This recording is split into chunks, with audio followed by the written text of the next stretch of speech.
to the first battle report for Rage Against the Imperium. In today's battle, we have Necrons versus Sisters of Battle.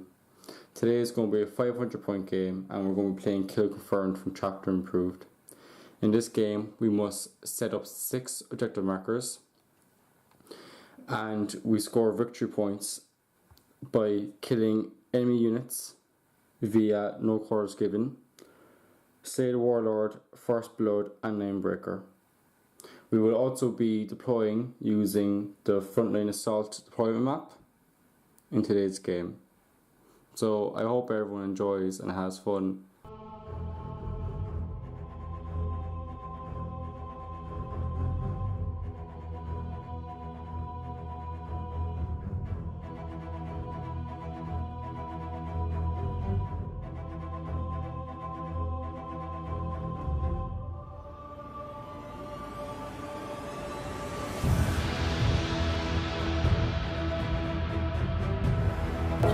So, just put on the markers, with number 1 here, number 3 here, number 5 there, number 2 there, number 6 there, and number 4 is right there.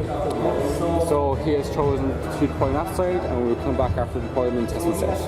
So just done deployment from my half, I have my Immortals here, my Necron warriors spread out with 2 inches across, I have my Cryptek here and I have my Overlord, my Overlord, my Warlord, and he has the Hypological Strategist word trait for South-Tech. And what that means is that once a battle I can reroll a single hit roll, wound roll or damage roll for my Warlord. In addition, every time you use a CP on a 5+, I get a command point back. So my Cryptek has a relic. He has Supplementary Wave, which gives him +1 toughness and wounds, and I'm also giving my Warlord a word trait, the Veil of Darkness, in which during any movement phase, the bear and any infantry dynasty unit gets to redeploy anywhere on the board when more than 9 inches away from any models and with 6 inches of the bearer.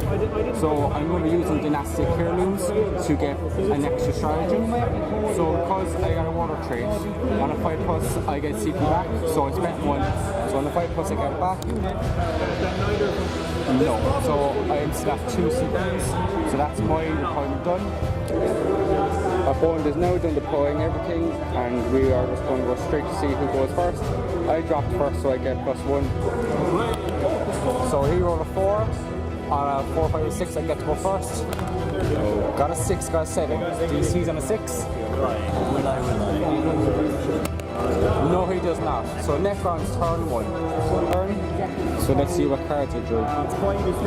For yours, when this tactical objective is generated, immediately generate a bonus objective.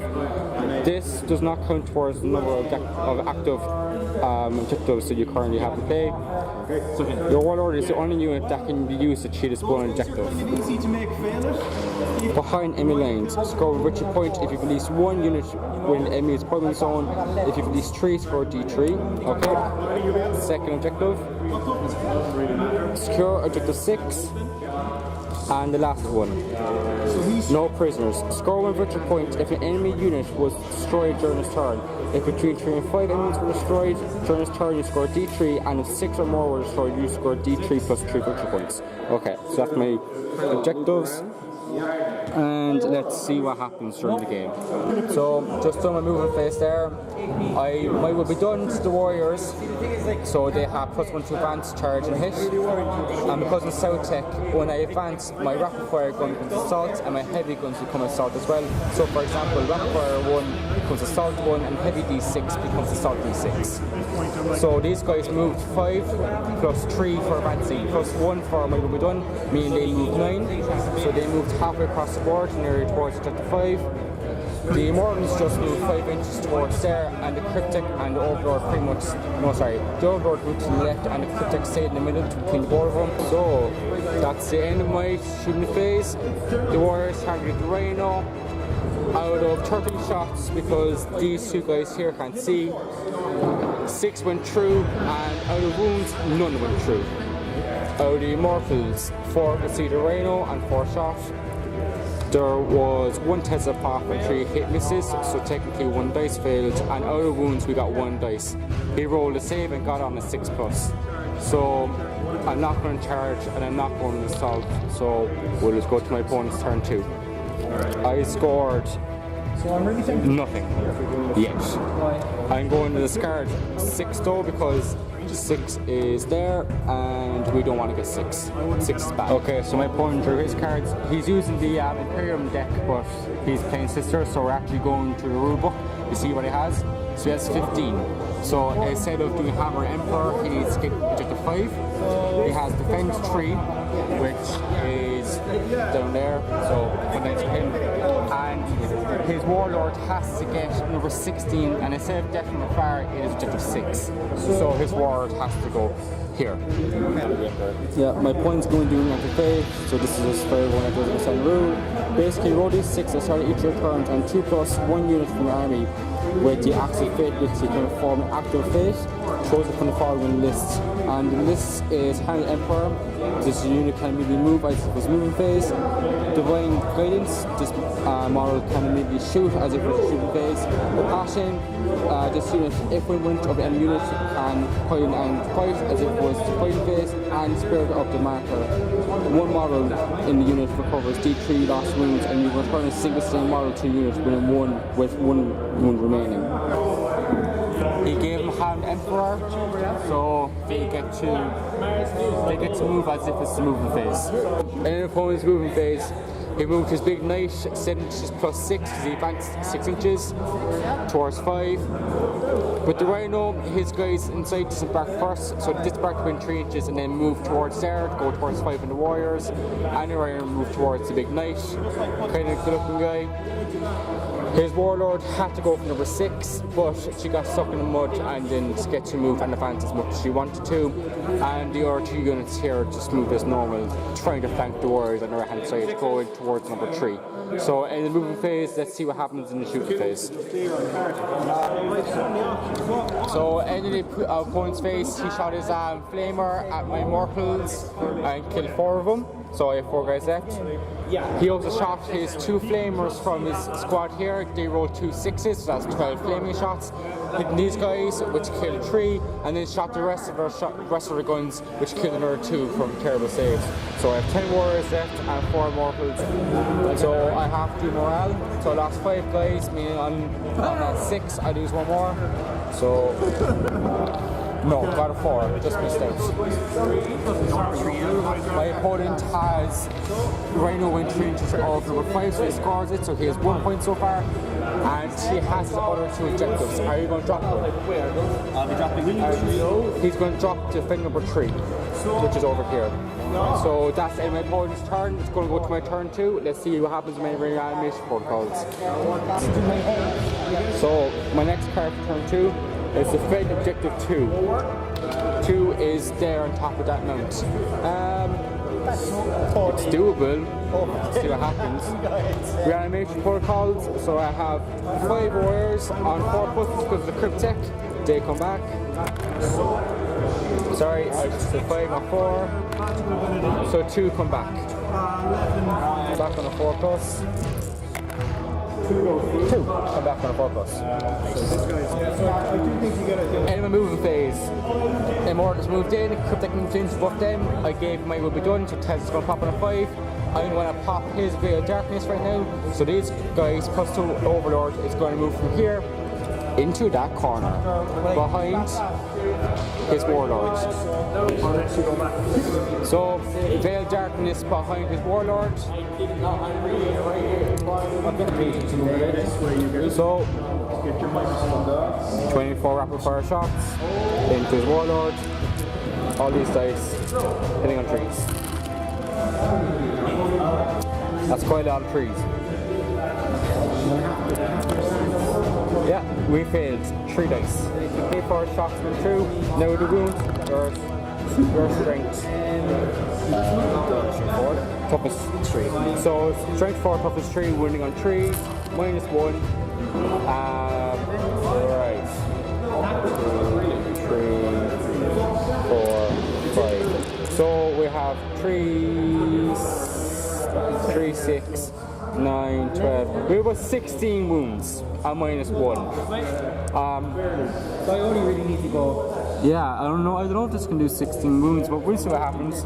So how many saves do you need? She has 5 wounds. So how many? I usually 4 plus save. one at a time. -1. So that's 1. Okay, one move. That's saved. Yeah. Oof. And they're kind of handy to have. That's not saved. Oof. That's not saved either. 2 wounds. That is saved. 2 more wounds go through. That is not saved. 1 more. Last wounds. Saved. We still a few days to go though. Saved. Not saved. Not saved. For the CP. He's down to 172 CPs. Yeah, that's acceptable for me. Not saved. No. Saved. Ooh. Will she survive in 1? Probably not. Oh. Shooting. He will shoot them. 4 more. 1, 2, 3. Yes. So then she Dead. goes. That is First Blood and Slay the Warlords. So we forgot that his Warlord had 6+ Penal Pain because of the legendary fighter Warlord trait. He rolled all his dice there and he rolled like 4 5s and like no 6s, so his Warlord's still dead. It's just good. So just on my shooting phase, 4 guys could see the big knight there. So rolled dice, 1 missed, but because I gave my will be done, 5 popped and I got 5 purples, giving me 8 extra shots. Rolled the wounds and I got 4 wounds. He rolled his purple saves and failed 1. So now it is down to 6 wounds. I killed his warlord as stated. So because I'm not charged or anything, this is the end of my turn. So I get 1 victory point for the warlord going behind enemy lines, plus another 3 because his priority orders received. He deployed via Veil of Darkness. I destroy 1 enemy model, so that is also another score point. That's 1 plus 4 plus 5. And I got First Blood, which is 6, and Save the War, which is 7. So I'm up to 7 victory points versus my opponent's 1. Yeah, I'm also going to scrap number 2 because 2 is there and I just rather get more cards. So that is the end of my turn 2. So he got Hold the Line, which he can't get because I have 2 units there. Sorry. He got number 1. 1 is just casually down there, just behind my blob of immortals. So that's really easy to do. And because of the warlord is dead, he can't get secure number 5, so that card will be gone at the end of the turn. So let's go to my opponent's movement and shooting phases. End of the enemy movement phase, he doesn't like the fact that I deep stroke and kill his warlord, so his rhino with the flamer and his jump park angels have now come all up in my grill. His others move back to get 4 and to hold the mid-ground, and his penitent engine of dullness has gone towards my immortals. So that's the end of my opponent's movement phase. Let's go on to his shooting phase. So he shot all this, and some of these guys into my warriors. I have 2 left. Let's see how charging goes. Let's see your charges. Okay, so first I'm going to do the immolator. Yeah, the warriors. About 3 inch charge. We'll measure it. So let's go at 3 inches. Yeah, 3 inch charge. You can overwatch for your 2 warriors. So 4 shots, hitting on 6s. None. Charge. Yeah, he gets it. 5 inches. Alright. And then the Seraphim are also going to charge the warriors. Yeah. I'll see how long the charge is for the... You can multi-charge. I could multi-charge. Let's go 4 or 5 inches. I'm going to solo charge your warlord. Okay, so you're going to evade the... I'm going to evade the warriors. Cool. So you need about 5 inch charge? Yeah. Yeah, cool. Gets it on 10.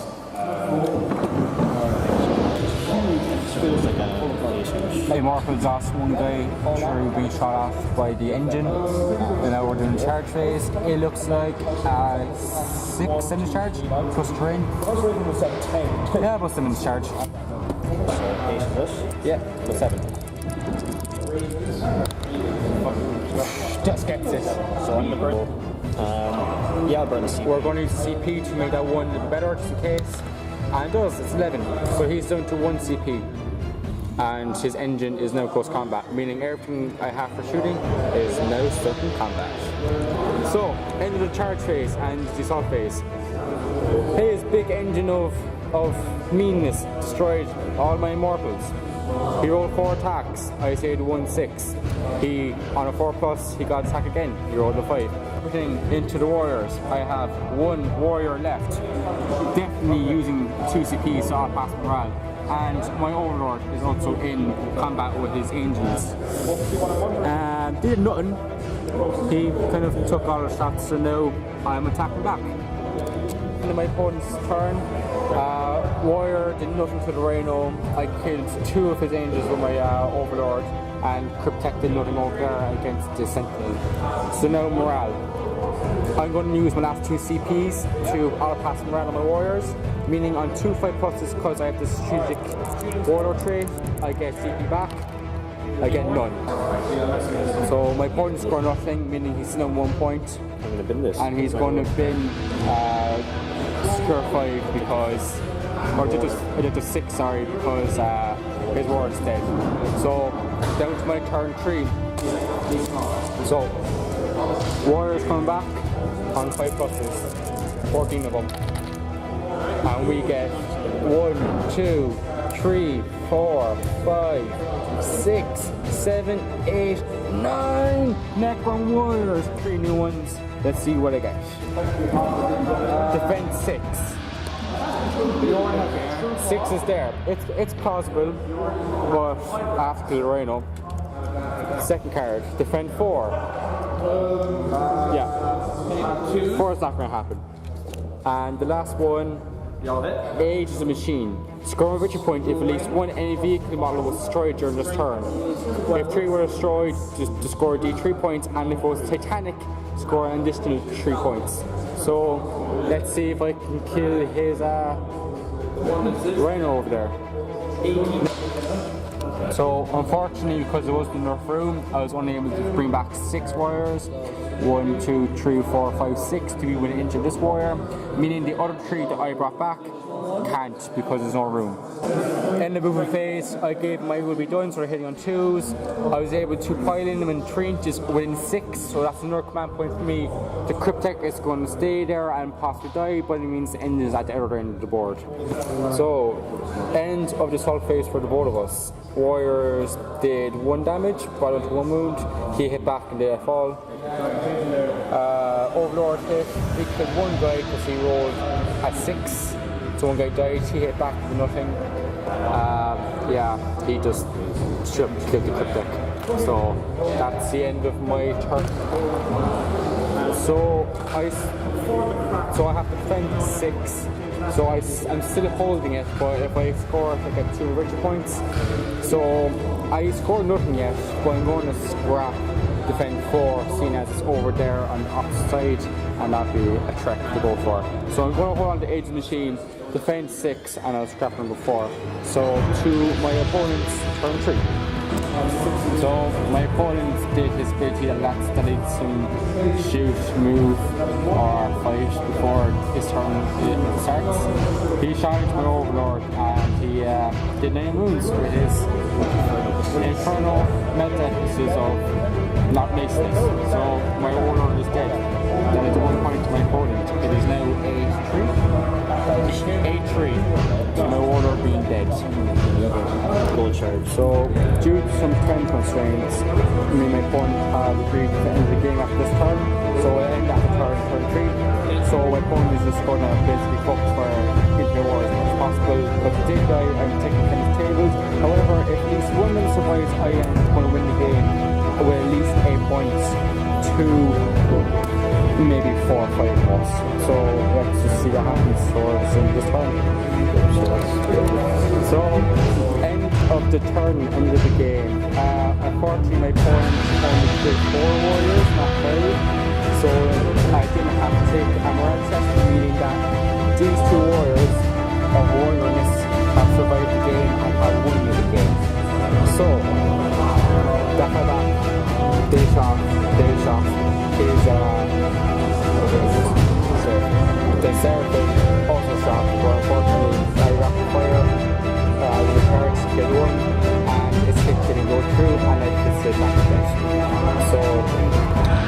victory. I am instead of enemy's deployment zone, so that's plus 1 victory points, giving me 9. He's also in my deployment zone, giving him 4 points. So it's a Necron victory of 9 points versus 4. Thank you for the game, my friend, and let's see for the future. Hello everyone, and welcome to the end of the show. Hope you enjoyed the game. There was a slight mix-up in points. Me and my opponent actually rallied them up properly, and it ended with me getting 10 points and him getting 8 points, because for every unit you kill you get 1 extra victory point, and for which he killed 3 of mine, meaning that his 5 went to 8, and I killed 1 of his, meaning my 9 went to 10. So just letting everyone know that the game actually finished 10-8 to me instead of it being 9-5. So, to tactics. In this part, I'm going to be talking about my good tactics and the bad tactics, the stuff I did badly and the stuff I did well. So, let's go over the stuff I did well. Well, I suppose, first of all, I killed his warlord. Did that, kind of easily. Was able to deep strike behind him because he wasn't expecting it, and was able to take out his warlord, which prevented him getting 4 extra points. So, it was kind of work going up there, but it was kind of bad because I also split up my army, meaning that he was able to either put one of the vehicles towards my Necrons and the Overlord, and he was able to put his Sentinel towards the Immortals and Cryptek. So it was one of the situations where it was either I stay put where I am and become a blob of potential non-death, or I split up my tactics and stop him from scoring points while trying to get me to score as many points as possible. So I think I did well in killing his warlord, getting about 6 to 7 points in one turn, and preventing him from getting another 4 or 5 points. I can't really remember. However, have to talk about the bad, and some of the bad things I did was, 1, giving Cryptek a relic. I shouldn't have wasted a CPU on doing that. In hindsight, giving it the Experimentum Weaver, I can't remember how it's pronounced, but the one that gives some plus 1 toughness, plus 1 wounds, made sense in that, okay, if he was in close combat, he might have survived a little bit better, but he was in close combat with something that was like strength 8 minus 4 d6 damage, and it just didn't go as expected. If I had known that was going to happen, I wouldn't have spent the CP to gain an extra relic. I would have just kept the Cryptek there and just let it as it is. Also, another problem that I think I made was picking a really bad warlord trait. So the South Tech one's pretty good. Lets you reroll 1 single dice for the entire game, either a hit roll, a win roll, or a damage roll. And on top of that, every time you spend a command point on a 5+, you get that command point back.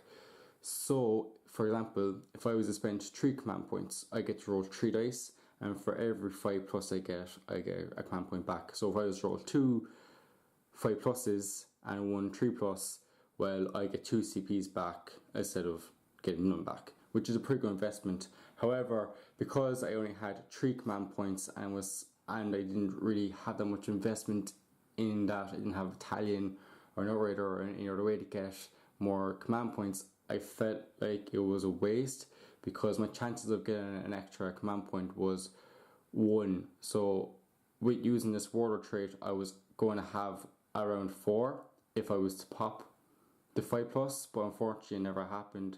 So I felt like maybe if I took Immortal Pride instead, because that lets me to auto pass morale for every Dynasty Infantry unit within 6 inches of the warlord or bearer of the relic. Sorry, the warlord, not the relic. But hindsight's 2020, and you're not going to always know the situation unless it occurs. But I do think that for my next game, that if I am under a certain amount of CP, so say 5, I probably won't use Tech, because it's kind of hard getting those CPs back and you don't have that many CPs invested, if that makes sense. So if you were to be guard and you're able to make a brigade and a battalion and have 15 command points and have Cur was Aquila, so that every time your opponent uses a stratagem on a 5+, you get a CP. And if you had Grand Strategist, where every time you use a CP on a 5+, you get it back, then yeah, that's fair enough, because out of those 15 CPs, you're probably going to make an extra 6 to 7 from your own, depending on how many you use. And because your opponent's using them, you're bound to get at least another 2 to 4, depending on how many they use and how many they have. So in a higher point game, and a game where I'm using more CPs, so like maybe a battalion with an outrider and vanguard, or a brigade on its own, or whatever, then yes, using South Tech probably would have been better, as I would have been using more command points, meaning I would have more chances to roll the 5+. But because I was only rolling the 5+ 3 times, and at most you would get 1 extra command point, I don't think it was worth it. I probably should have picked Immortal Pride, but like I said, hindsight's 20/20. You can't learn from mistakes unless you make them. Also, another issue I had was his vehicles. I was not able to damage his vehicles as much as I wanted to. I did 1 or 2 wounds total to the Rhino, and then another one or 2 wounds total to the Sentinel, which kind of screwed me over, because as we saw, the Sentinel kind of came up towards my Immortals, just blew him away, and then consolidated into my Cryptek and blew him away, and was able to get a victory point the next turn for securing 1. And as well as that, the Rhino had 2 flamers that were like strength 5 minus 1 damage 1, that were just ripping through the warriors before they got dropped down to 1, before I actually used 2 CPs or pass morale. So I feel like for the next 500 point game, I might actually swap out the Cryptek and the Overlord for Catacomb Command Barge. Now, I'm doing this because, as you see in the battle report, I was able to roll 9 5+ reanimations out of 14 dice. So I got a mixture of 9 5s and 6s, which brought back 9 of my Necron warriors without any Cryptek buffing it. Now, I was only able to bring back 6 or 5 extra Necron warriors due to space and a Rhino being next to me, but just rolling that amount of dice out of a natural 5+ is pretty good. So not every game is going to be like that, you know. I could have easily rolled no 5+s, could have rolled 1 5+, could have rolled them all be 5+s. But I think for these lower points games, unless you're going above 1,000 points, you shouldn't really bother about a Cryptek or getting the +1 reanimation, unless you're going Silver Tide and you're just using like 2 or 3 units of 20-man warriors, or 2 units 20-man warriors, 10-man unit of Immortals, a Ghost Ark to buff up your warriors, you know, all that kind of stuff. If you're really going for reanimation and wanting to make it as good as possible, then that's what you need to do. You need to invest in that line. You need to invest in your warrior surviving. So you need to invest in your Cryptek with its 4+. You need to invest in a Chromatron. You need to invest in a Ghost Ark, you know. So if you want to make reanimation really good, you got to invest in those units, becoming really good via reanimation, and making sure they have access to it when they might not have access to it. So warriors usually get to go once, but if you bring a Ghost Ark, you can roll 2 reanimations. So every turn on a 4+. And if you use the stratagem to reroll 1s, you get to reroll 1s twice. So once for the original Cryptek's reanimation, and then a second time whenever the Ghost Ark reanimates. But because this was a low point game, and because I didn't have the weapons to deal with what I was going up against, I think it's probably better to go for stronger and more powerful weapons than to go for saturation and to go for resilience. Also, just for clarification, we did not end that game in my favour.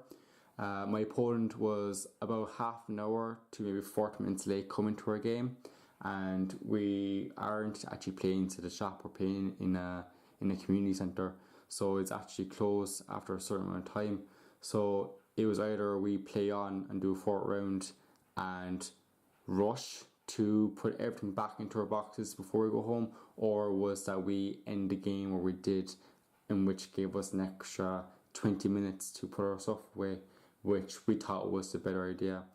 But in all honesty, my opponent should have won that game, because if I had gone on to turn 4, I had two warriors. You know, fair enough, I rolled 9 in my previous phase, but that was lucky. You know, like, you can't bank on that, and you can even tell through my excitement that was lucky, because I wasn't expecting it. I was probably going to roll maybe 3 to 5 extra people back, which would have gave me, a swap of 7. But his Rhino's still there with his heavy flamers. He had still two units of sisters coming, and his Sentinel was still alive, in which he probably would have moved in advance. So if the game didn't end where it did end, it would have been a Necron loss, and it would have been tabled. So anyway, that's the end of this. I hope you enjoyed the battle report, and I hope you enjoyed this little tactic talk from my point of view of what I thought of the game, what I've thought of my playstyle. And like I said, if you felt like I was playing badly in a certain area, or I wasn't doing anything smart, or I was just being stupid, or whatever, then just hit me up in the comments below. Let me know what problems I did or what issues I had. I'll do my best to get back to you.